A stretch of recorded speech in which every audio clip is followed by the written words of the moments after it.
Hey guys, welcome back to the Max Spence Business Podcast. Today I have a very special guest, but before I jump into that, if you guys like the content I'm putting out, the people I'm interviewing, please like, subscribe, leave a review. It helps out a ton with the podcast and also the people that are coming on the show. If you can go over to Apple Podcasts and leave a review, that helps out a ton as well. So today's guest is Philip. So Philip is the CEO of Tandem, a company helping organizations create a happier and safer work environment. He's also the CEO of Office Break News, making break time more entertaining. It's great having you on the show, Philip. Oh, thank you so much, Max. It's a pleasure being here. Awesome. So why don't we jump in with a little bit of an intro about, your background and what sort of got you into business entrepreneurship and starting these two companies? Excellent. So yeah, I worked for a bunch of companies growing up, from just being a cashier to sales to credit approvals and so on. And then I decided to just kind of take all, I studied operations management and BCIT, and I decided to just take all of that experience and education and start something for myself, something that I can be in charge of, that I can make the big decisions because I felt like I had good ideas and I wanted to carry out those ideas. And you can only do so much working for a company. So I decided it's a better option for me to start something for myself. No, 100%. So with that, like as entrepreneur, have you always had ideas of starting your own business at like a younger age, or how, like, when did that sort of start? Like, were you working at a company and you're like, you know what, like, screw this. I have a better idea. Like, I think I can do it. I can do it better. Cause that's like that's what happens with a lot of entrepreneurs, right? Like they're either working in a company and they get frustrated of working in that company and they see like, you know what, like there's a better way of doing this. Why don't I just jump ship and start it myself? Or, maybe they're working at a business and they get interested in another aspect of life and they want to pursue that. So how did that actually sort of start for you? Growing up, I didn't have any idea of actually starting my own company. Never crossed my mind. But then once I started working for other companies, and I sort of realized that there's better ways of bringing satisfaction to your employees, and then that will bring satisfaction to your customers. I decided to start the Tandem team with my sister in 2017 and kind of help companies do things that I kind of saw within companies that they weren't doing, they could have done a better job of. So I decided, let's make a company that will help companies while at the same time will bring us business. So it's kind of that mutual benefit for both of us. And that's when the idea started up, and decided to do employee surveys, whistleblower system, which if you like, we can go more detail, but it can take, I don't want to take up too much time. No. Yeah, like I would love to go into more a little bit more detail about Tandem. So like it's an HR company based around the people that work in businesses, right, and making sure that they're happy, Yeah, and making sure that they're engaged with the company, because yeah, people in a business are probably the most important. They are pretty much the most important yeah, piece of that business to your success, yeah, right? If you have yeah, great employees, then you're gonna have a great business. If your employees are not absolutely. happy, Yeah, then your business is gonna struggle, right? So absolutely. how do you guys actually execute on like team building culture, all that Mhm. sort of stuff that goes around with HR, Oh, making yeah. sure that employees are happy? Like what do you guys focus on Oh, with that? absolutely. So we speak with the HR team or the CEO of the company, and we talk to them and decide what's important to their company, what do they feel their lack of, and we figure out the right questions to ask the employees. And together we go through them and uh, get the final list of questions set up and put them to either paper surveys or online surveys, depending on the company, if they're located nearby, and how they would like to actually proceed with the surveys. And because some people, there's some companies that actually have different languages, and not everyone speaks English very well. So then we work with them, make sure that we write those employee surveys in different languages as well, so everyone can participate and everyone has their say. And once we finish collecting all the data, we put it together in a report and we give it to the HR team, and they look over it and they start implementing based on that data, implementing policies and so on. Okay, awesome. Yeah, that's pretty interesting. So you pretty much like figure out, like, let's say you go to like the CEOs or the lead management and they're saying like, oh, Mhm. maybe there's this problem, or maybe we can make this better and then you Exactly. pretty Yeah. much just compile a list of questions that would like to get to get a deep understanding of every single employee and how they're feeling at that business, what they feel they could Yeah. be better Exactly. at, and all that sort Yeah. of stuff. Okay, yeah, that's very interesting. Did you want to add something else? Sorry. Oh yeah, we also have a whistleblower system, which is actually instead of sort of like employee survey, but it's actually a hotline and online form. And whenever a employee has some kind of a complaint, they don't feel comfortable coming forward to their manager or their management team. They would like to stay anonymous. That is what the whistleblower system is. It's actually a lot more popular than our employee surveys. It's actually one of our best-selling services. So anytime there is any kind of ethical issues or anything, discrimination or health and safety, any kind of thing that the employee feels unsafe or anything like that, they can go forward to our hotline, call us or online form, and we take that information and anonymously give it to the company that has hired us. So that is Oh, one of our, okay. yeah. Yeah, no, So and that's like that's very important to have. Like, actually, totally. I wouldn't be surprised that in the future, like future years, that like this sort of stuff becomes like sort of mandatory, like Yeah, having exactly. this having like Yeah, having like the the whistleblower, like these safety systems put in place at companies, just absolutely. for employees, that there is like, they don't have to take it to their manager, they can go externally where they can be confidential and stuff like that. So yeah, that's all very interesting. So now jumping onto Office Break News, when did that idea sort of come around? And how did that idea sort of come around actually? So actually, my sister had that idea of starting a newspaper company for marketing, just because the Tandem team didn't do any sort of marketing at all. So we decided marketing is a really big part of just building a business. You have to have, if you have good marketing, you're going to have a bigger business, more clients, people, especially for the Tandem team. For ourselves, I mean, the way we get clients is by marketing, making sure people actually view that we do offer these services to Canadians. And so at a Tandem team, we're a Canadian company that offers services to Canadian companies. That's kind of how we ran ourselves. And for Office Break News, we sort of ran ourselves the same way, a Canadian marketing, a newspaper company that offers services of marketing. And as well as the way we like to do that is by bringing business reach to business people, whether you are a startup, like someone that has been in business for a year or someone has been in business for 50 years, there will always be some kind of content on Office Break News that you'll be able to get interested in and learn and kind of remind yourself of the important aspects, whether it's in sales or just managing a business and so on. But for us, it was how are we gonna, because we don't charge on those services, that is something that we just do.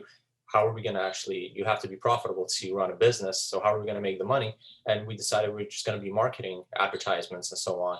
And yeah, that was kind of the whole idea. And we're Okay, still a okay. startup. We're still going with it. We're still not 100. Every day we're learning. Yeah, Yeah. no, 100%. So yeah, like, and that's what just doing a little bit of research about, like, when like we'll get to this question later on, like Jeff Bezos taking on the Washington Post, and like acquiring them, redoing the business model, right? Because like, and that's one thing I sort of want to ask you about was like, because like like the majority of the time it's like people aren't really reading magazines anymore, right? So like that Oh yeah, subscription sort of basis is sort exactly. of Yeah. gone. So now it's more of like what I'll see with like Bloomberg and other things like that, Mhm. is that like you'll start reading, like they'll have like a really actionable like title or something like that, and then you'll read a bit of the article, and then it'll be like, oh yeah, if you want to continue the article, then you have to like Oh yeah, pay, I don't know, you have to like a subscribe. monthly subscription. Yeah, So is that yeah. something that you guys are looking to implement into your business, or do you want to keep it more of like driving traffic to your sort of site, and then having advertisement slots for companies to sort of market their business? Yeah, absolutely. We're not going to do that. We decided to just keep it free at all times. You don't need to subscribe. You don't need to give your email or anything. It will be there. You can read it anytime you like, and it will always be that way. The only way we'll make money is out of the marketing advertisements. And there's also, if you go on it, we actually market in a different way. There, if you go, there's a page. There's an option that says Vancouver, Toronto, Calgary, all of these big cities across Canada, and you click on one of them and it will show you a list of companies in those cities, and there's different categories. So in HR companies, marketing companies, any sort of companies that you're looking for to work with in those cities. So we're still working on that, finding as many companies as we can, but we would like to have that, and it's currently free. But down the road, we would see, once we get more bigger and bigger, and more companies would like to be a part of that, we might start charging for that aspect. Yeah. Ah, okay, okay. So like in like, Vancouver, Ottawa, Toronto, like having Mhm. a preferred partners list, right? That like Yeah. for these oh, okay, okay, yeah. And if we do a research to make sure there are actually great companies, we don't just put anyone on there. So yeah. Yeah, yeah, yeah, yeah. No, that's the key, right? It's like if, Yeah, if you're backing a company, you got to make sure that they're, a decent company, right? exactly, So exactly. okay, so that's interesting. So it's like for the new like the reason I'm interested in it, about this is because I haven't had anybody on the show that actually is like in the startup phase of running the news company, right? Oh Um, yeah. so I sort of want to dive a little bit deeper on that because I find it really interesting. So with that, so like you guys are you're having these slots where you can market, right? Like how are you guys driving like traffic to your website, right? Oh yeah. Like Yeah. Mhm. So we yeah, have one company that we work with at Blend's Coffee location in Vancouver. So we actually have a digital they're sign holders that you put on a table, and there's a QR code on there as well as our website. And if you have a smartphone, you can just tap onto the QR code and we'll take you straight to a website. You can just type out the website. So we have one Blend's Coffee location, and as well as one office. It's called Amco Manufacturing.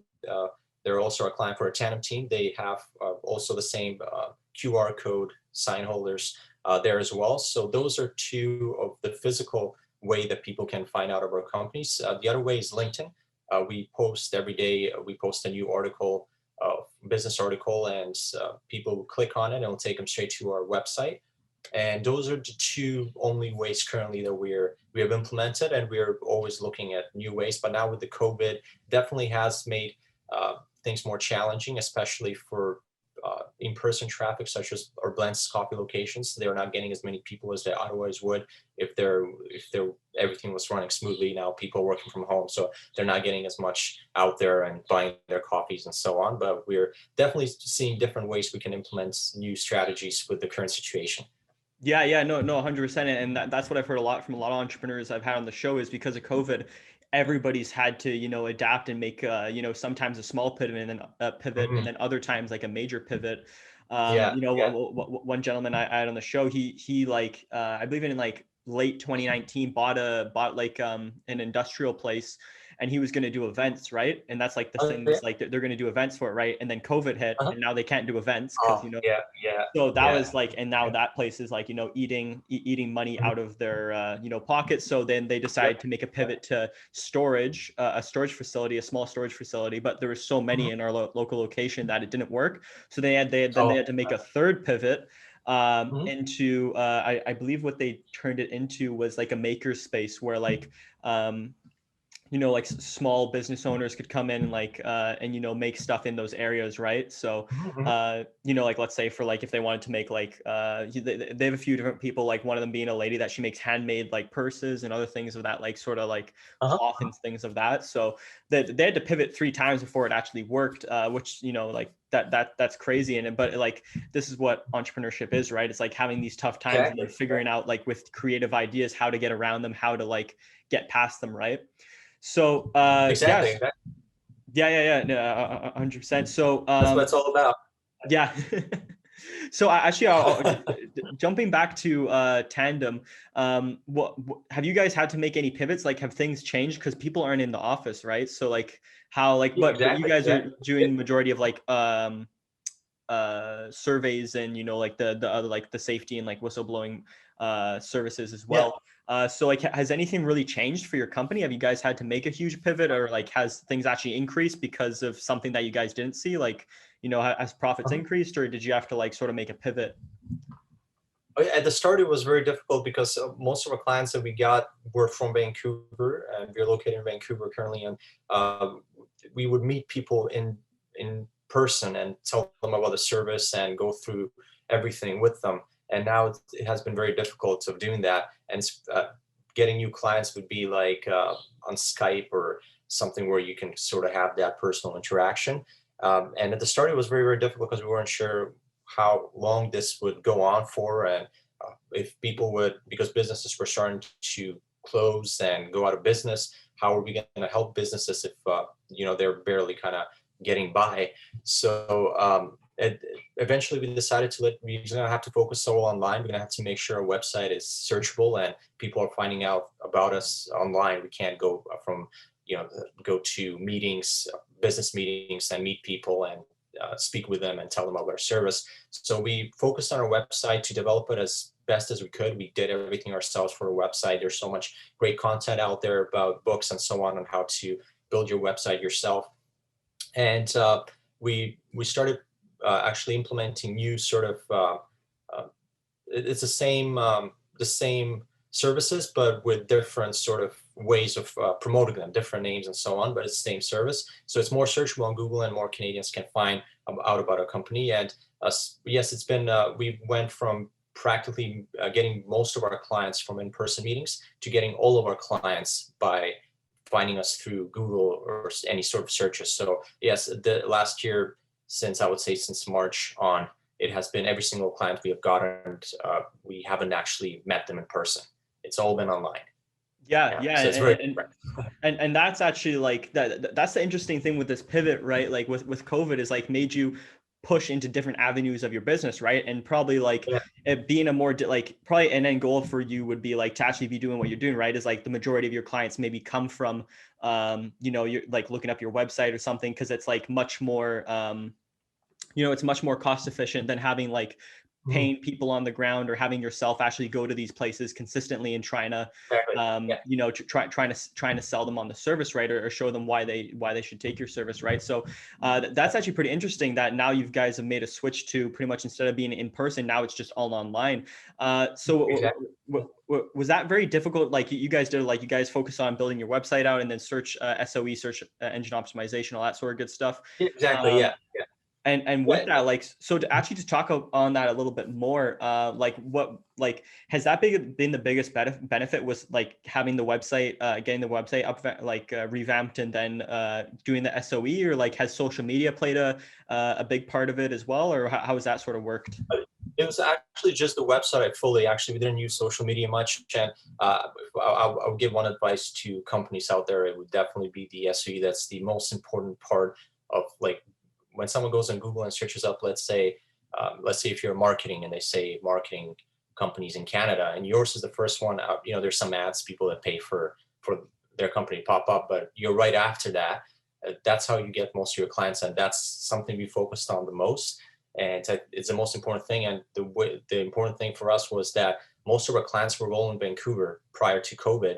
And once we implemented all of these new changes for our website, now I would say like a lot of our clients are in Ontario, Alberta. So we have actually kind of branched out through the internet, through our website. We branch out all across Canada instead of just being focused mostly in Vancouver. So that is the most important part. I would definitely say just making sure that you always check when you make a change on your website, go on Google, and it takes a little time, but make sure you always go on Google and search it up in a way that your clients will search it up. And we're still, we don't have, I don't have all the answers. I'm always learning new things. And that is one thing that I've kind of figured out that really has helped. It's just to see how your clients, when they search you on Google, how are you going to show up, and make sure that you're showing up in the best light, make sure everything is well organized. Your website's very professional.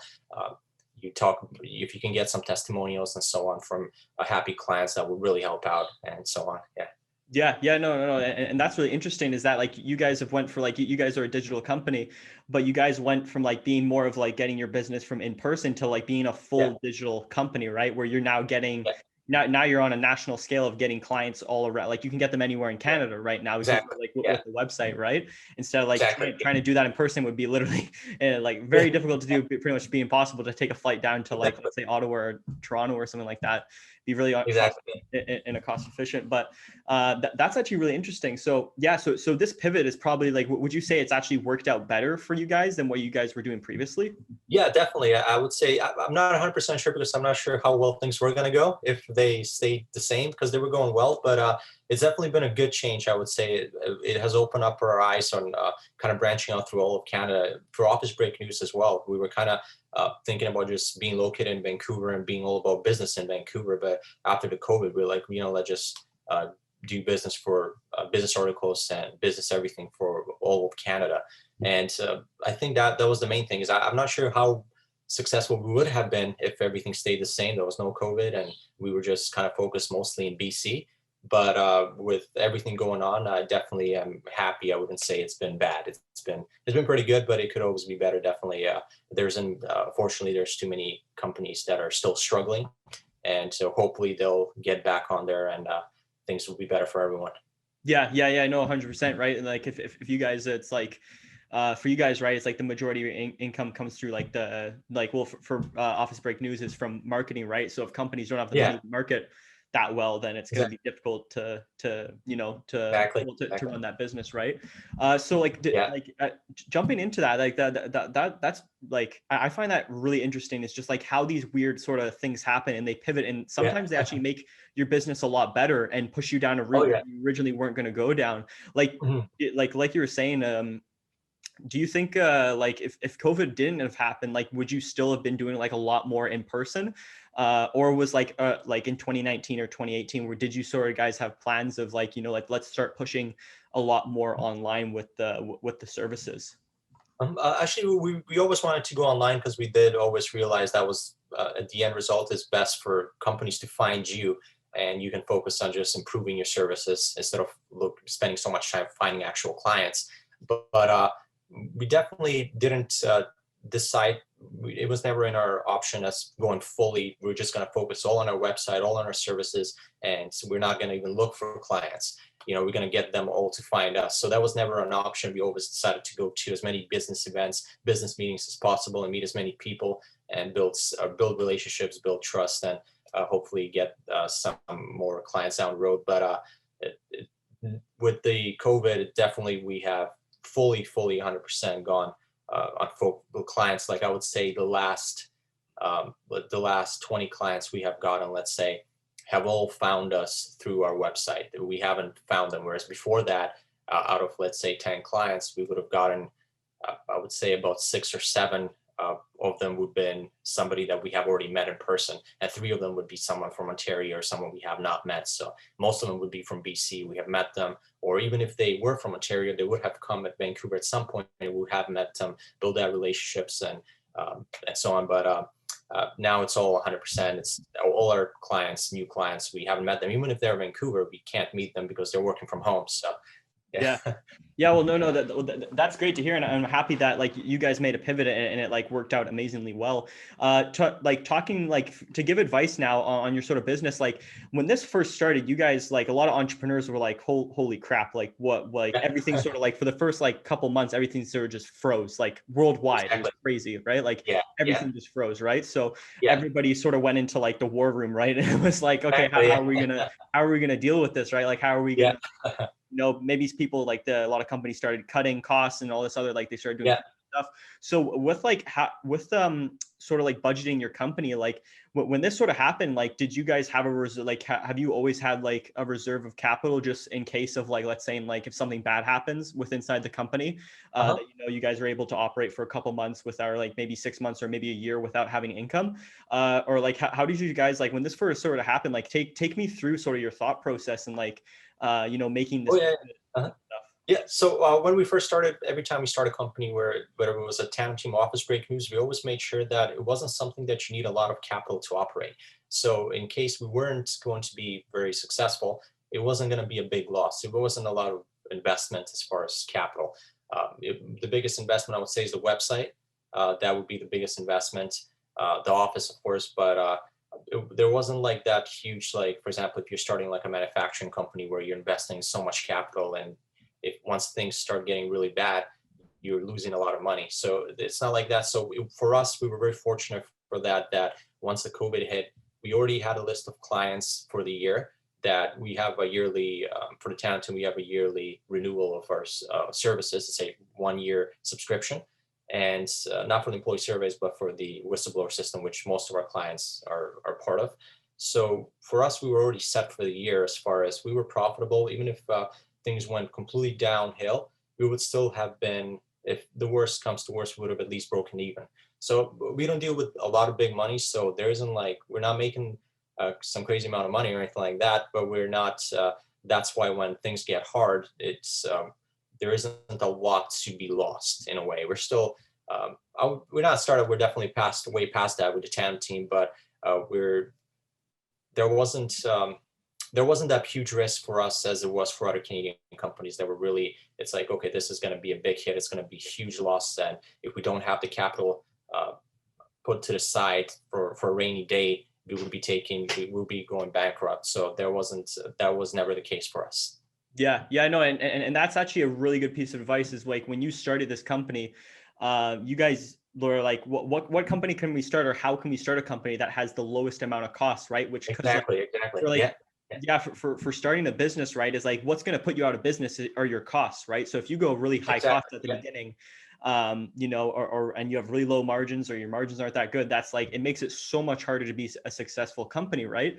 Because Exactly. Yeah. it takes a couple of years to actually get your company like off the ground rolling, Exactly. flow, and a Yes. system Yeah. going, Mhm. Yeah. right? Because you're testing different things, right? So I Exactly. Yeah. actually love that a lot. Was what you said was like, you guys started companies that was like, what's the lowest amount of costs that we can start Exactly. with? So if Yeah. like things go sideways, you know, we're So still okay. going to be able Yeah. to operate and Yeah. survive, right? So Exactly. I guess when COVID did happen, like, did you have a lot of fear, or were, because like you already had those like, you know, 12-month contracts in place, right? Yeah. So Exactly. like you were already set. So like, was there anything that sort of happened where you're like, oh crap, like, is there any part of the, Yeah. like, did you sort of do like a damage, like, you know, damage assessment of your business, It being was like, definitely, yeah, it was definitely, we started thinking, I mean, because a lot of contracts were about to expire in the following like 1 or 2 months, like once this hit in March and it was a pandemic, we had a lot of clients when April and May was time for them to renew. And with everything closing down, shutting down, we didn't know if they could renew because they might be cutting down on costs now. So we weren't sure what to do at that point. We were brainstorming, maybe we should start lowering costs, but at the same time, make sure that it's actually not so low that we're practically not making anything. We're just kind of breaking even. So because there is some cost to the services for the hotline and so on, the website, everything. So we're looking at all different options, and we decided let's just keep everything the way it is, and hopefully everything is gonna um, work out. And we were very happy to see that the clients that we had were still operating, and they were a lot of our clients are actually in the manufacturing sector, food sector, and so on. And they were sort of essential services. So luckily for us, the list of clients that we had was still operational even through the hardest times. So they were, I would assume they were doing well since we haven't lost any clients, but it was definitely a scary time because we weren't sure what an impact this would have on our clients, and would they be able to actually pay for the service, and if not, what's the next step? And we said, you know what, let's just keep working hard and stay optimistic. And if that happens, you know, we'll deal with that at that time and see what's the best course of action. Let's just focus on just keep giving the best service we can. yeah, yeah, yeah, no, and that's understandable. Actually, from that, um, like when you guys go after clients now, or when you're trying to get clients, like, are you guys more like, do you have a new outlook on it? Like, are you focusing on companies that, like, you know, are essential companies? Because like I was talking to, I had another guy on the podcast, and it Hmm. was like crazy, like this was like a crazy thing he was talking about. Like he's a media company, right? Hmm. And they were like at the start of like going into like 20, like the end of 2019 going into 2020, they were in the process of thinking of like what sort of, like, they wanted to narrow down on an industry, Uh-huh. and they were actually thinking about going into like you know, the hospitality space, like you Uh-huh. know, restaurants, bars, Hmm. like hotels, event centers, Yep. all that sort of stuff before COVID happened, right? And he was Uh-huh. saying like, if, because they would have pushed all their capital into that, Hmm. and started building processes around that. And he was Hmm. saying like they decided to take it in another direction, but he was saying like they were like literally like a hair off of like going in that direction. And he said if they probably would have gone down that direction, it would have crushed their business. Like they would Oh have, yeah, yeah, yeah. Uh-huh. they Yeah. would have been out Uh-huh. within like 3 to 4 months. They would have been out of business just because, you know, like all those sectors got hit so hard. So now moving forward, Right. do you guys sort of look at like what type of clients you guys are taking on? Like, are you focusing on certain industries right now, or are you sort of just in the process of accumulating as many clients as possible? But yeah, we're actually not focusing on just one sector because currently the way we operate is we're just only focusing on improving our services every single day, and also improving our website and so on. At this point, our website, I would say, is 100%. There isn't really much we can improve on. And we any client that has contacted us, whether it's nonprofits, we always have focused on nonprofits the most because we give them a discount actually of we give them a good discount. I'm not sure if it was 20-30% to check into it. And they get a discount because we believe in supporting Canadian nonprofits. And we only work with Canadian companies because the whistleblower system, it's different for every country. So we only know how it operates in Canada. So we only provide it for Canadian companies, so operating here, or any company that operates in Canada. And we've been very fortunate that everyone that is actually able to find us on by Google or searching online or through contacts. For example, we have posters and so on that we provide to our clients. And if somebody were to go inside of they do business with that company and they walk in and they look at the poster and say, oh, you guys have a whistleblower provider from the Tandem team, I would like to get in contact with them. So we have gotten some clients that have seen us with a company they have dealt with, and then they would contact us, or someone that has found us online. But we're not focusing on one sector. We did think at one point maybe we should just focus on manufacturing and nonprofits, and that is it. We're just going to go full into that. And luckily we didn't do that, because a lot of our clients are actually not manufacturing. I would say about 50% of them are not manufacturing, 50% of them are. So we would have lost, if we did specialize in one industry, we would have lost half of our income. So I'm really glad that didn't happen, and we decided to just go broadly. A lot of people would say it's better to just specialize, which I completely agree. That actually might be a really good way to go, but it really depends on what works best for you. And for us, with lots of competition, there's lots of other companies that are providing the whistleblower system. It's something that 5 years ago, if you said it, no one would know what a whistleblower system is, but now it's becoming something that more and more companies actually, as you said earlier, I wouldn't be surprised if one day it's mandatory to have a whistleblower system. And for some industries, actually it is. For some nonprofits and so on, they actually have to have a whistleblower system. So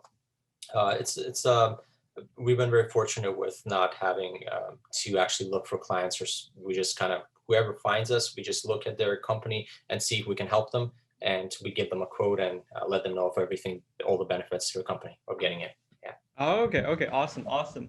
So now jumping to we talked about this a little bit before actually going on the podcast, was like something that I saw was really interesting was like when Jeff Bezos bought the Washington Post, and then when Mark the CEO of Salesforce bought the Times. So what do you think about these like major players buying these news companies? Like was this like, did this have actually any impact of you guys actually starting a news company, or did you start it for like a whole other, I know you guys started for like marketing and all that sort of like that sort of reason, but like by doing like you guys have probably done a lot more research into this, but like do you know like from just off the top of your head, like do you know why like sort of these guys were sort of like buying these news companies and the reasons behind it at all? Yeah, I think so, because newspaper companies seems like it's something that's not going to be going away. It's just going to stay, whether it's going to go digital or it's going to be by newspapers or both. It's always going to be there. People are going to want to read. Like even MSN, it's in a way a newspaper company for just news all around the world. Our company is pretty much kind of like that, only we're all about business. So it's something that's just going to stay, and it's going to, more people are just going to always read it. I don't really see a world without newspapers. So I think it's a good investment for them. I would assume. I don't have all the answers, but I would say, that's why we started a newspaper company, because we feel like it's something that's just not going to go away. It's going to stay, and you just need to make sure that you provide a service that it's different from other newspaper companies, just because there's so many out there, and every year there's new ones. So you have to make sure that you're offering something a little more different. And I believe that that's what these CEOs saw in those newspaper companies. They saw something different from all other companies, and they decided that it's a good investment, and they bought them. Yeah, no, and yeah, that actually makes a lot of sense. Is like media, I think media companies are always going to sort of be around, right? Because like people want to know what's happening, right? Like that's like one of the earliest business was like sort of like a newspaper media company, like, right? Like people just telling things about like what's happening in different parts of like like different parts of the city or village or whatever, right? And people just want to like people are always like everybody's really interested. Everybody wants to sort of know what's happening with like in their village, in their city, in their country and stuff. So I think like what you're saying is like they're always going to be around. It's just going to be a pivot, and you're going to have to adapt if it's going to be like a fully digital business, without having like anything in paper anymore, or if it's going to like sort of transition into maybe some type of different business, but Yeah. I think they're always going to be around. Like, actually talking about that, do you think like do you have any thoughts about where sort of the like the news industry is going to go, or anything of that nature? Yeah, I think it's going to be fully digital eventually. I mean, right now you're hearing stories of people saying that from now on they would like to actually work from home because they're realizing they're actually just as effective, if not more, because of the travel time. A lot of people that have to drive 2 hours to work and then 2 hours back, that's 4 hours of the day that's wasted. So it's definitely has opened. There's some companies that obviously you have to be in person, but for a lot of companies, they're starting to realize, hey, we can do everything from home, and then save up so much more time and so on. And we can the only difference would be after COVID you could go back to a normal life, so that would be great. You don't want to isolate too much, you do want to socialize even if you are working from home. But I do believe it's going to start becoming really a digital world. At first I didn't think so, but now with COVID-19 and everything going digital, I'm starting to realize that a lot of people can actually do their work from home and get it all accomplished and so on.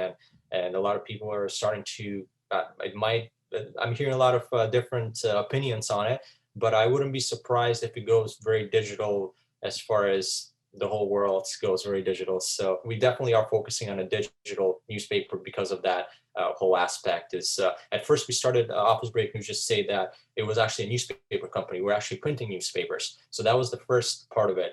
And that was actually way prior to COVID, and we actually went digital before COVID even hit. So that was a kind of a very big coincidence for us that we decided to go fully digital about 2 months before COVID came to be. So it was just a coincidence, but so that's why I think it's going to go digital, because we were going to go digital regardless, and now people are starting to realize, hey, digital is the way to go. Yeah, no, 100%. And another thing with like, if you guys are printing that, that's just an extra cost, right? Like being Yeah. digital, you have less costs with that, right? Exactly. no, Yeah. like, there's no cost of having to produce some sort of piece of paper. It's just like you write Exactly. it and Yep. you post, Yep. right? Exactly. And with the environment and everything, you don't want Yeah. to, yeah. And so it was definitely that was the main issue, is just for the cost. And as well as we don't want to be the company that's not really looking out for the environment. So that's why we decided, let's just go digital. Yeah. Yeah. Awesome. So now I want to talk, like, my last question is just like, how does having has having the newspaper company, well, I mean, the news company, has that affected your other business, like Tandem? Has it brought like more business? Like, what are sort of the effects of it? Currently, it's the same. We haven't gotten, because we are a startup with the newspaper company, so we're just not at that level yet. But we do believe, because we are advertising ourselves on the on Office Break News, so we do believe down the road we will actually get some clients off of our own advertisements. But we're hoping that the Tandem team will just be on the side doing. It won't be even advertised at one point on Office Break News. That will just fill up on advertisements for a company every single month, and we won't have to ever advertise ourselves anymore. But if companies don't want to be advertised for whatever reason on Office Break News, if we're whatever the reason may be, we will definitely be promoting ourselves on Office Break News so that people know that we do offer these HR services. But there won't be ever kind of combined, because they're just so different. The one is the HR and the other one is marketing. So that will definitely be kept apart. I will definitely, if things start picking up really well for Office Break News, I'll have my sister Ellie taking over for Office Break News, and I'll be focusing fully on Tandem team. But for the current time, it's we're kind of just doing both of them at the same time. It hasn't gotten to a point where one of the companies is just really lifting off. Once that happens, we'll definitely be hiring more Canadians so they can have great jobs and have a job they enjoy. So that is our goal. It's never been to get rich. That's why, as I said in the start, we started up a company that doesn't cost that much to operate, because our goal wasn't to make big amounts of money. It was just to make a living for ourselves. And down the road right now is to make a living enough to hire people so they can make a living for themselves as well. So that's our goal currently. Yeah, no, awesome. I love that. I had I had a great quote from I don't know if you heard of a guy named Bruce Linton. He was the have you heard of him at all, or? No, I haven't, but I'd like to hear the quote. Yeah. Yeah, no. So he was. Do you know canopy growth? Tweed canopy growth? No, I don't. Oh, Sorry.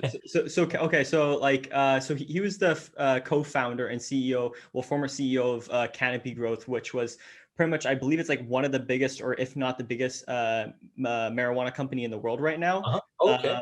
Yeah. So like the company, I think it's worth like 15 billion or something, or 20 billion. Wow. I'm Oh, not entirely too sure. But having him on the show, and he was talking about entrepreneurship, and he was saying like, I'm trying to like not butcher this quote, but he was like, he was talking about like he was at a Christmas event, and this lady came up to him and was telling him like she was so happy to have this job, right? Because it uh-huh. was a well-paying job. Like she loved Mhm, working at this company, like a Canopy Growth. Like it was such a great work environment, and for mhm. the first time, she was like able to like afford like a decent car that wouldn't break down, and she was able Mhm. to go places and stuff. So she was just so thankful. So she was like, so he was saying, he says that's the reason he starts businesses, right? He says Yeah. like for entrepreneurs, he's like if you want to start a business to actually have a general impact on society and help Exactly. others, and create jobs, then he Yeah. says entrepreneurship's right for you. And he says if you're getting Oh. into entrepreneurship just to get rich and buy fancy cars, he says go be a criminal. Because he was saying he says there's a lot. He says there's quick money in it, and he says you can buy lots of fancy cars with it. But he was but like that was a quote. But he was just saying, yeah, he's like if you want to be a true entrepreneur, he says, and have huge impact, then focus on creating great companies that have a great impact on the community, the country, and people that are that are involved with that company. It's like, oh, thank you so much, Max, for that quote. I that definitely makes me feel better. I do actually want to.